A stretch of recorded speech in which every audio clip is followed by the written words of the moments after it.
ಹೇ all ನಮಸ್ತೆ, this is ಕೀರ್ತಿ ಚೇತನ್. ನೀವು ನೋಡ್ತಾ ಇದ್ದೀರಾ ಕೀರ್ತಿ Chetan in Kannada garden channel. ಇವತ್ತಿನ ಟಾಪಿಕ್ ತುಂಬಾ ಯೂನಿಕ್ ಆಗಿದೆ. ಎಷ್ಟೊಂದು ಸರಿ ತುಂಬ ಚಂದದ ಸೇವಂತಿಗೆ ಗಿಡಗಳನ್ನು ನೋಡಿದಾಗ ನಮಗೆ ಅದರ ಕಟ್ಟಿಂಗ್ಸನ್ನು ಸಹ ತಗೊಳ್ಳೋದಕ್ಕೆ ಆಗೋದಿಲ್ಲ. ತುಂಬ ಚಿಕ್ಕ ಗಿಡ ಇದ್ದೆ ಅದರ ಕಟ್ಟಿಂಗ್ಸನ್ನು ತಗೊಳ್ಳೋದಕ್ಕಾಗಲ್ಲ. ಅಥವಾ ಫ್ರೆಂಡ್ಸ್ ರಿಲೇಟಿವ್ಸ್ ಮನೆಗೆ ಹೋದಾಗ ಸೇವಂತಿಗೆ ಗಿಡದಲ್ಲಿ ಹೂವು ತುಂಬ ಚೆನ್ನಾಗಿರುತ್ತೆ, ಆದರೆ ಅವ್ರ ಹತ್ರ ಇರುವಂತಹ ಗಿಡನೇ ತುಂಬ ಚಿಕ್ಕದಿರುತ್ತೆ. ನಮ್ಮ ಹತ್ರ ಅವರ ಬಳಿ ಕಟ್ಟಿಂಗನ್ನು ಕೇಳೋದಕ್ಕಾಗೋದಿಲ್ಲ. ಸೊ ಅಂತಹ ಸಂದರ್ಭಗಳಲ್ಲಿ ಕೇವಲ ಸೇವಂತಿಗೆಯ ಎಲೆಯಿಂದ ಸೇವಂತಿಗೆ ಗಿಡವನ್ನು ಬೆಳಿಬಹುದಾ ಅಂತ ಹೇಳಿ ಈ ವಿಡಿಯೋದಲ್ಲಿ ನಿಮಗೆ ತಿಳಿಸ್ತಾ ಇದ್ದೀನಿ. ಆ್ಯಂಡ್ ಇದೇ ವಿಡಿಯೋದಲ್ಲಿ ಅದರ ಅಪ್ಡೇಟನ್ನು ಸಹ ನಾನು ನಿಮ್ಮ ಜೊತೆ ಶೇರ್ ಮಾಡ್ಕೊಳ್ತೀನಿ. ಸೊ ಸಕ್ಸಸ್ಫುಲ್ಲಾ ಅನ್ಸಕ್ಸಸ್ಫುಲ್ಲಾ, ಎಲೆಯಿಂದ ಸೇವಂತಿಗೆಯನ್ನು ಬೆಳೆಸಬಹುದಾ ಇಲ್ವಾ, ಈ ಬಗ್ಗೆ ಸಂಪೂರ್ಣವಾಗಿರುವ ಇನ್ಫಾರ್ಮೇಷನ್ ನಿಮಗೆ ಈ ವಿಡಿಯೋದಲ್ಲಿ ಸಿಗತ್ತೆ. ಆ್ಯಂಡ್ ನಾನು ತುಂಬ ಚಿಕ್ಕವಳಿದ್ದಾಗ ಒಂದು ಸರ್ತಿ ಇದೇ ಥರ ಸೇವಂತಿಗೆ ಎಲೆಯಲ್ಲಿ ಬೇರು ಬಂದಿದ್ದನ್ನು ನೋಡಿದ ನೆನಪು ನನಗಿನ್ನ ಹಾಗೆ ಇದೆ. ಆಮೇಲೆ ಒಂದು ಸರ್ತಿ ಈಗ ರೀಸೆಂಟಾಗಿ ಈ ಒಂದು ಇಯರ್ ಬ್ಯಾಕಲ್ಲಿ ರೀಪಾಟಿಂಗ್ ಟೈಮಲ್ಲಿ ನಮ್ಮಲ್ಲಿ ಕೆಲಸ ಮಾಡೋರು ಏನು ಮಾಡಿಬಿಟ್ರು, ಅದ್ರದ್ದು ಒಂದು ಎಲೆಯಲ್ಲಿ ಬೇರು ಬಂದಿತ್ತು, ಬಟ್ ಅವ್ರು ರೀಪಾಟ್ ಮಾಡುವಾಗ ಅದನ್ನು ಹಾಳು ಮಾಡಿಬಿಟ್ರು. ಸೊ ಹಾಗಾಗಿ ನನಗೆ ಆ ಕ್ಲಿಪ್ಪಿಂಗನ್ನು ಸೇವ್ ಮಾಡ್ಕೊಳ್ಳೋದಾಗಲಿ ಅಥವಾ ಒಂದು ಶೂಟ್ ಮಾಡ್ಕೊಳ್ಳೋದಕ್ಕಾಗಲಿ ಅವಕಾಶ ಸಿಗಲಿಲ್ಲ.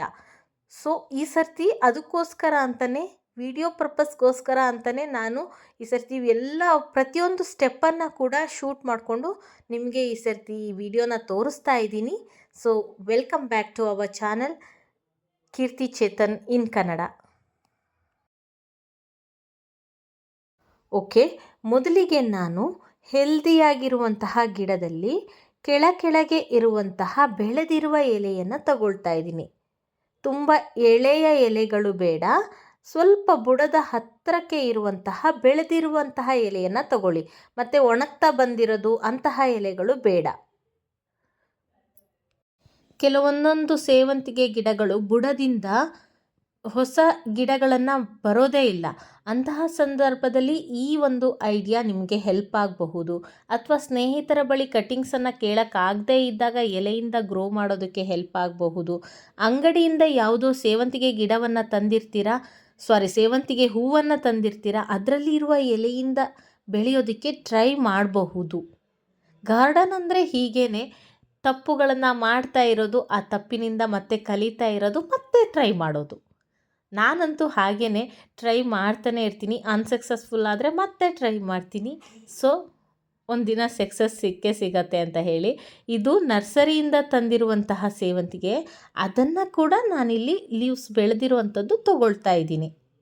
ನಿಮಗೂ ಇದೇ ಥರ ಎಲೆಯಿಂದ ಬೆಳೆಸಿರೋ ಅನುಭವ ಇದ್ದರೆ ಅಥವಾ ಬೆಳೆಯುವಂತಹ ಬೇರೆ ಯಾವುದಾದ್ರೂ ವಿಧಾನಗಳಿದ್ದರೆ ಪ್ಲೀಸ್ ಕಮೆಂಟ್ ಮಾಡಿ ತಿಳಿಸಿ, ಎಲ್ಲರಿಗೂ ಉಪಯೋಗ ಆಗುತ್ತೆ.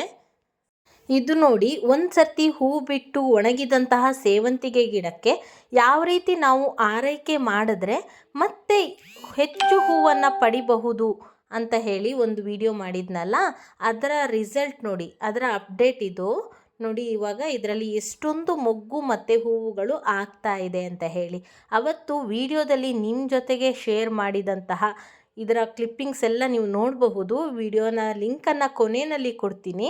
ಅವತ್ತು ಫುಲ್ ಹೂ ಬಿಟ್ಟು ಒಣಗಿದಂತಹ ಗಿಡ ಇವತ್ತು ನೋಡಿ ಇದರಲ್ಲಿ ಇಷ್ಟು ಹೂಗಳು ಮತ್ತು ಮೊಗ್ಗುಗಳು ಮತ್ತೆ ಆಗಿದೆ. ಸೊ ಅಲ್ಲಿಗೆ ಆ ಟ್ರಿಕ್ಸ್ ಎಲ್ಲ ವರ್ಕ್ ಆಗಿದೆ. ವಿಡಿಯೋದ ಕೊನೆಯಲ್ಲಿ ಲಿಂಕ್ ಕೊಟ್ಟಿರ್ತೀನಿ ನೋಡಿ. ಓಕೆ, ನಾನೀಗ ಎಲೆ ಎಲ್ಲ ತಗೊಂಡು ಅದಕ್ಕೆ ಇವಾಗ ಪಾಟಿಂಗ್ ಮಿಕ್ಸ್ನ ರೆಡಿ ಮಾಡ್ಕೊಳ್ತಾ ಇದ್ದೀನಿ. ಒಂದು ಪಾಟಲ್ಲಿ 1/4 ಭಾಗದಷ್ಟು ಮಣ್ಣನ್ನು ತೊಗೊಂಡಿದ್ದೀನಿ ಮತ್ತು ಒಂದು ಪಾಟ್ ಫುಲ್ಲು ಕೋಕೋಪೀಟನ್ನು ತೊಗೊಂಡಿದ್ದೀನಿ. ಕೋಕೋಪೀಟ್ ಇಲ್ಲ ಅಂತ ಅಂದರೆ ಮರಳನ್ನು ಬಳಸಬಹುದು. ಕೋಕೋಪೀಟ್ ಇದ್ದರೆ ಮಾಯಿಶ್ಚರ್ ಕಂಟೆಂಟನ್ನು ಚೆನ್ನಾಗಿ ಹಿಡಿದಿಟ್ಕೊಳ್ಳುತ್ತೆ. ಹಾಗಾಗಿ ನಾನಿಲ್ಲಿ ಕೋಕೋಪೀಟನ್ನು ತೊಗೊಂಡಿರೋದು. ಜೊತೆಗೆ ಸೀಡ್ಲಿಂಗ್ ಟ್ರೇಯನ್ನು ತೊಗೊಂಡಿದ್ದೀನಿ. ಸೀಡ್ಲಿಂಗ್ ಟ್ರೇ ಇಲ್ಲ ಅಂತಂದರೆ paper glass, use and throw glass ಕೂಡ ನೀವಿಲ್ಲಿ ಬಳಸ್ಕೊಳ್ಬಹುದು. ಸೊ ನಾನಲ್ಲಿ ಏನು ಮಾಡ್ತಾಯಿದ್ದೀನಿ, ಆ ಸೀಡ್ಲಿಂಗ್ ಟ್ರೇನಲ್ಲಿ ಅರ್ಧ ಭಾಗ ಮಾತ್ರ ಇವಾಗ ಮಣ್ಣನ್ನು ಹಾಕ್ಕೊಳ್ತಾ ಇದ್ದೀನಿ. ಮಣ್ಣು ಮೀನ್ಸ್ ನಾವೇನೀಗ ಕೋಕೋಪೀಟ್ ಮತ್ತು ಮಣ್ಣನ್ನು ಮಿಕ್ಸ್ ಮಾಡ್ಕೊಂಡಿದ್ವಲ್ಲ ಅದನ್ನು ಹಾಕ್ತಾ ಇದ್ದೀನಿ. ಎಲೆಯನ್ನು ನೀಟಾಗಿ ಅದರ ಬುಡ ಇರಬೇಕು ಎಲೆಗೆ, ಆಯಿತಾ, ಕಟ್ಟಾಗಬಾರ್ದು ಎಲೆ. ಅದರ ತುದಿ ಕೂಡ ನೀಟಾಗಿ ಬಂದಿರಬೇಕು, ಆ ರೀತಿ ಎಲೆ ತಕ್ಕೊಂಡಿರಬೇಕು. ಅದನ್ನು ಇವಾಗ ಹಾಗೆ ಇಡ್ತಾ ಇದ್ದೀನಿ. ಏನು ಗಿಡಕ್ಕೆ ತಾಗಿರುತ್ತಲ್ವ, ಎಲೆ ಬಂದಿರುತ್ತಲ್ವ, ಅಲ್ಲಿಂದನೂ ಕೂಡ ಎಲೆ ನಮಗೆ ಪೂರ್ತಿಯಾಗಿ ಬಂದಿರಬೇಕು, ಆ ರೀತಿ ತಗೊಳ್ಬೇಕು.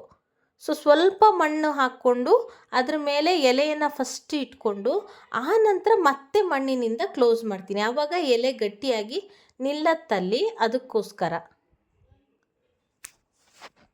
ಈ ರೀತಿ ಇಟ್ಕೊಂಡು ಮತ್ತೆ ಮೇಲಿನಿಂದ ಇವಾಗ ಮಣ್ಣು ಹಾಕ್ತಾ ಇದ್ದೀನಿ.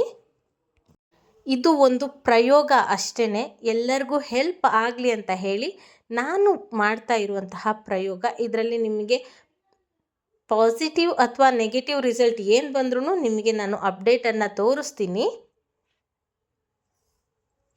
ನಮ್ಮ ಚಾನೆಲ್ನಲ್ಲಿ ಇದೇ ಥರ ಎಷ್ಟೋ ಸಕ್ಸಸ್ಫುಲ್ ಆಗಿರುವಂತಹ ಪ್ರಯೋಗಗಳನ್ನು ನಿಮಗೆ ಅಪ್ಡೇಟ್ ತೋರಿಸಿದ್ದೀನಿ. ಚಾನೆಲ್ನಲ್ಲಿ ವಿಡಿಯೋ ತುಂಬಾ ಇದೆ, ಎಲ್ಲವೂ ಕೂಡ ನಾನು ನನ್ನ ಗಾರ್ಡನ್ನಲ್ಲಿ ಬಳಸಿ ನನಗೆ ಸಕ್ಸಸ್ಫುಲ್ ಆಗಿರೋದನ್ನು ನಿಮ್ಮ ಜೊತೆ ಶೇರ್ ಮಾಡ್ಕೊಂಡಿದ್ದೀನಿ.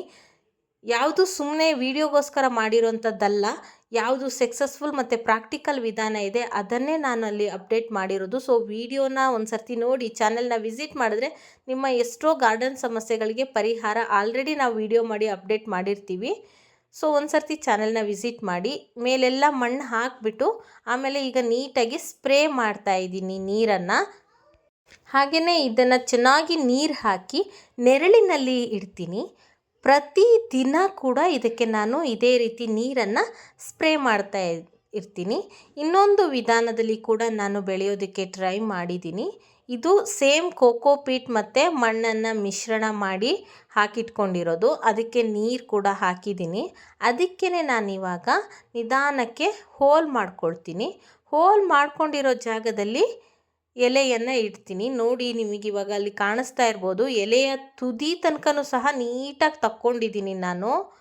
ಆ ರೀತಿ ಎಲೆ ಪೂರ್ತಿ ಬುಡ ಸಮೇತ ಬಂದಿರಬೇಕು, ಬುಡದಿಂದ ಬಂದಿರಬೇಕು. ಎಲೆ ಎಲ್ಲಿ ಆ ಕೊಂಬೆಯಿಂದ ಬಂದಿರುತ್ತಲ್ಲ ಆ ಬುಡದಿಂದ ನೀಟಾಗಿ ತಕ್ಕೊಂಡಿರಿ, ಮತ್ತು ಅರ್ಧ ಎಲೆ ತಗೋಬೇಡಿ.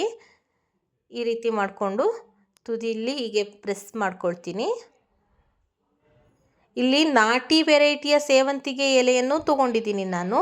ನರ್ಸರಿಯಿಂದ ತಂದಿರುವಂತಹ ಸೇವಂತಿಗೆ ಗಿಡದ ಎಲೆಯನ್ನು ಸಹ ತೊಗೊಂಡಿದ್ದೀನಿ. ಎಲ್ಲ ವೆರೈಟಿನೂ ಇದೆ ಇಲ್ಲಿ. ಓಕೆ, ಇದನ್ನು ಈಗ ಹೀಗೆ ಲೈಟಾಗಿ ಪ್ರೆಸ್ ಮಾಡ್ತಾ ಇದ್ದೀನಿ. ನೀರು ಹಾಕಿದಾಗ ಬುಡದಲ್ಲಿರುವ ಮಣ್ಣು ಆಚೆ ಈಚೆ ಹೋಗಬಾರ್ದು, ಎಲೆ ಗಟ್ಟಿಯಾಗಿ ನಿಲ್ಲಬೇಕು, ಆವಾಗ ಮಾತ್ರ ಬೇರು ಬರುತ್ತೆ. ಎಲೆ ಗಟ್ಟಿಯಾಗಿ ನಿಲ್ದಿತ್ತು ಶೇಕ್ ಆಗ್ತಾ ಇದ್ದರೆ, ಒಂದು ಸರ್ತಿ ಆ ಕಡೆ ಈ ಕಡೆ ಆಗ್ತಾ ಇದ್ದರೆ ಆವಾಗ ಬೇರು ಬರೋದಿಲ್ಲ. ಗಟ್ಟಿಯಾಗಿ ಒಂದೇ ಜಾಗದಲ್ಲಿ ಎಲೆ ನಿಲ್ಲಬೇಕು. ಹಾಗಾಗಿ ಅದನ್ನು ಗಟ್ಟಿಯಾಗಿ ಪ್ರೆಸ್ ಮಾಡಿ ಅಲ್ಲಿ ನಿಲ್ಲಿಸ್ತಾ ಇದ್ದೀನಿ. ಆ ನಂತರ ಒಂದು ಸ್ಪ್ರೇ ಬಾಟಲ್ನ ಸಹಾಯದಿಂದ ಮತ್ತೆ ನೀರನ್ನು ಹಾಕ್ತೀನಿ. ಸ್ಪ್ರೇ ಬಾಟಲ್ ಇಲ್ಲ ಅಂತ ಅಂದರೆ 1 ಲೀಟರ್ನ ವಾಟರ್ ಬಾಟಲ್ ಬರುತ್ತಲ್ಲ, ಅದರ ಕ್ಯಾಪ್ಗೆ ಹೋಲನ್ನು ಮಾಡಿಕೊಂಡು ಇಲ್ಲಿ ಸ್ಪ್ರೇ ಅದರಿಂದ ಸಹ ನೀರನ್ನು ಸ್ಪ್ರೇ ಮಾಡಬಹುದು. ತುಂಬಾ ಸುಲಭ ವಿಧಾನದಲ್ಲಿ ನಾನು ಬೆಳೆಯೋದಕ್ಕೆ ಟ್ರೈ ಮಾಡ್ತಾ ಇದ್ದೀನಿ. ಯಾವುದೇ ರೀತಿಯ ರೂಟಿಂಗ್ ಹಾರ್ಮೋನ್ ಆಗಲಿ, ಹನಿ ಆಗಲಿ ಅಥವಾ ಆಲೋವೆರಾ ಜೆಲ್ ಆಗಲಿ ಏನನ್ನೂ ಬಳಸಿಲ್ಲ. ತುಂಬಾ ಸೀದವಾಗಿ ಬೆಳೆಸೋದಕ್ಕೆ ಇಲ್ಲಿ ಟ್ರೈ ಮಾಡ್ತಾ ಇದ್ದೀನಿ. ಎಲ್ಲರಿಗೂ ಬೆಳೆಯೋದಕ್ಕೆ ಸಾಧ್ಯ ಆಗುತ್ತೋ ಇಲ್ವೋ ಅಂತ ನೋಡ್ಬೇಕಲ್ವಾ, ಹಾಗಾಗಿ ಸಕ್ಸಸ್ ಅಥವಾ ಅನ್ಸಕ್ಸಸ್ಫುಲ್ ಏನಿದ್ರೂ ಸಹ ನಿಮಗೆ ನಾನಿಲ್ಲಿ ತೋರಿಸ್ತೀನಿ. ಓಕೆ, ಇದನ್ನು ಕೂಡ ಇದೇನು ಮಾಡ್ತೀನಿ, ಹೀಗೆ ನಟ್ಬಿಟ್ಟು ಇದರಲ್ಲಿ ಸ್ವಲ್ಪ ಪಾಲಿ ಹೌಸ್ ಥರ ಇದಕ್ಕೆ ಪ್ರಿಪೇರ್ ಮಾಡ್ತೀನಿ. ಹೇಗೆ ಅಂತಂದರೆ, ಒಂದು ಟ್ರಾನ್ಸ್ಪರೆಂಟ್ ಇರುವಂತಹ ಪಾಲಿಥಿನ್ ಕವರ್ನ ತೊಗೊಂಡಿದ್ದೀನಿ.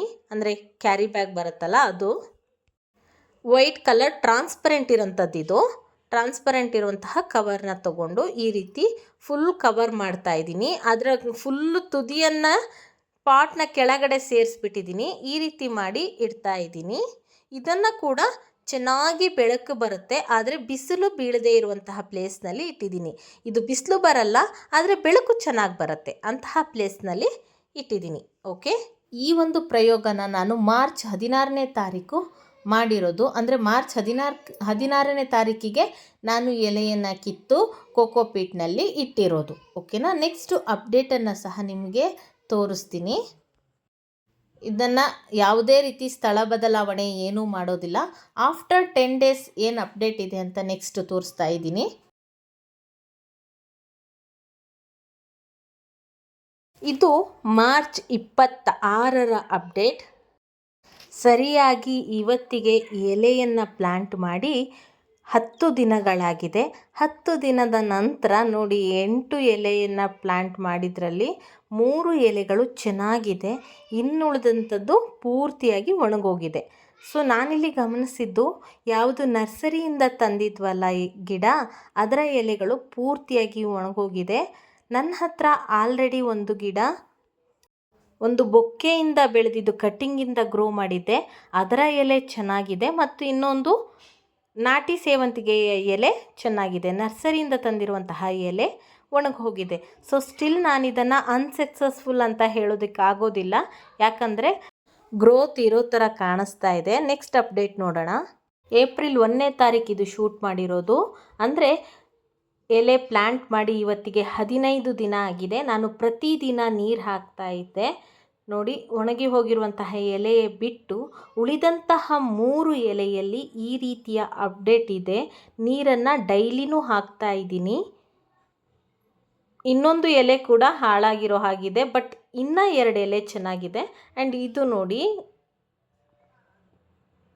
ಪಾಲಿ ಹೌಸಲ್ಲಿ ಇಟ್ಟಿದ್ವಲ್ಲ ಅದು, ವಾವ್, 15 ದಿನ ಆದ್ರೂ ಸಹ ಎಲೆಗಳೆಲ್ಲ ಹೇಗೆ ನಟ್ಟಿದ್ನೋ ಅದೇ ಥರ ಇದೆ.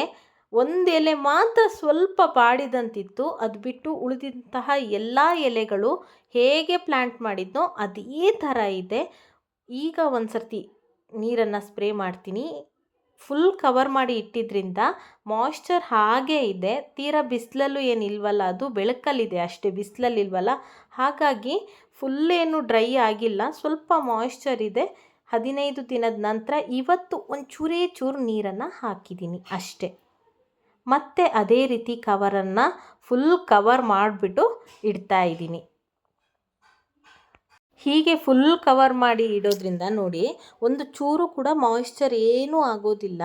ಅದು ಒಳಗೇ ಬೇರು ಬರೋದಕ್ಕೆ ಪ್ರಮೋಟ್ ಮಾಡಿದ ರೀತಿ ಆಗತ್ತೆ. ಓಕೆ, ನೆಕ್ಸ್ಟ್ ಅಪ್ಡೇಟ್ ಏಪ್ರಿಲ್ 3ನೇ ತಾರೀಕಿನ ಅಪ್ಡೇಟ್ ಇದು. ಅಂದರೆ ಇವತ್ತು ಬೆಳಿಗ್ಗೆ ಗಿಡದ ಅಪ್ಡೇಟನ್ನು ತೋರಿಸ್ತಾ ಇದ್ದೀನಿ. ನೋಡಿ, ಇನ್ನು ಎಲೆ ಹಾಗೆ ಇದೆ, ಚೂರು ಕೂಡ ಏನೂ ಚೇಂಜಸ್ ಇಲ್ಲ. ಹಾಗಾಗಿ ಇದು ಗ್ರೋತ್ ಆಗಬಹುದು ಅನ್ನುವಂತಹ ಎಲ್ಲ ಲಕ್ಷಣ ಕಾಣಿಸ್ತಾ ಇದೆ. ಆ್ಯಂಡ್ ಇದು ಕವರ್ನಲ್ಲಿತ್ತಲ್ಲ, ಅದು ನೀರೇನು ಹಾಕಿಲ್ಲ, ಅದು ಕೂಡ ಅದೇ ರೀತಿ ಇದೆ. ಯಾವ ಒಂದು ಎಲೆ ಒಂಚೂರು ಬಾಡಿದಂತಿತ್ತಲ್ಲ, ಅದು ಮಾತ್ರ ಸ್ವಲ್ಪ ಡ್ರೈ ಆಗಿದೆ.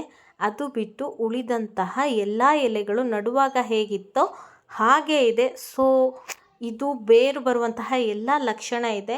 ಸುಮಾರು 2 ತಿಂಗಳ ಕಾಲ ನಾನು ಇದನ್ನು ಯಾವುದೇ ರೀತಿಯ ಟಚ್ ಮಾಡೋದಿಲ್ಲ. ಸೊ ಅಲ್ಲಿ ತನಕ ಇದನ್ನು ಇದೇ ರೀತಿ ಈಗ ಹೇಗೆ ಕೇರ್ ಮಾಡ್ತಾ ಇದ್ದೀನಿ ಅದೇ ರೀತಿ ಕೇರ್ ಮಾಡ್ತೀನಿ. ಪ್ರತಿದಿನ ಡೈಲಿ ನೀರು ಅಷ್ಟೇ, ಮತ್ತೇನೂ ಇಲ್ಲ ಕೇರ್ ಅಂತ. ಯಾವುದೇ ರೀತಿ ಗೊಬ್ಬರ ಅಥವಾ ಬೇರೆ ಯಾವುದೇ ಲಿಕ್ವಿಡ್ ಫರ್ಟಿಲೈಸರ್ ಏನೂ ಸಹ ಕೊಡ್ತಾ ಇಲ್ಲ, ಬರೀ ನೀರನ್ನು ಕೊಡ್ತಾ ಇದ್ದೀನಿ. ಬೆಳಕು ಇರುವಂತಹ ಪ್ರದೇಶದಲ್ಲಿ ಇಟ್ಟಿದ್ದೀನಿ ಅಷ್ಟೇ. ಆಫ್ಟರ್ 2 ಮಂತ್ಸ್ ಅಪ್ಡೇಟನ್ನು ನಾನು ಇನ್ನು 2 ತಿಂಗಳ ನಂತರ ಅಪ್ಡೇಟ್ ತೋರಿಸ್ತೀನಿ. So stay connected. ಚಾನೆಲ್ನ ಸಬ್ಸ್ಕ್ರೈಬ್ ಮಾಡ್ಕೊಂಡಿರಿ. 2 ತಿಂಗಳುಗಳ ನಂತರದ ಅಪ್ಡೇಟನ್ನು ನಿಮಗೆ ತಿಳಿಸ್ತೀನಿ.